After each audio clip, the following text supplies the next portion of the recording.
ನೀ ಹುಟ್ಟಿ ಬಂದ ಶುಭ ದಿನವೇ ಈ ರಾಖಿ ಹಬ್ಬ ಬಂದಿತ್ತು. ಸೋದರಿಕೆಯೊಂದು ವರವೆಂದು ಈ ರಾಖಿ ಸಾಕ್ಷಿ ಹೇಳಿತ್ತು. ತಂಗಿಯು ಹುಟ್ಟಿದ ಕ್ಷಣ ಅಣ್ಣನ ಪದವಿ ಹುಟ್ಟಿತು. ತಂಗಿಯು ಹುಟ್ಟಿದ ಕ್ಷಣ ಅಣ್ಣನ ಪದವಿ ಹುಟ್ಟಿತು. ಗಂಡಿಗೆ ಗೌರವದ ಗರಿಯೇರಿತು. ಮುದ್ದಾಗಿ ನೀನು ಅಣ್ಣ ಅಣ್ಣ ಅನ್ನೋದೆ ನನಗೆ ಓಂಕಾರ.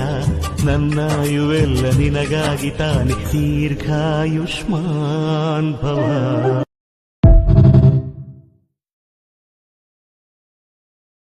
Download ShareChat.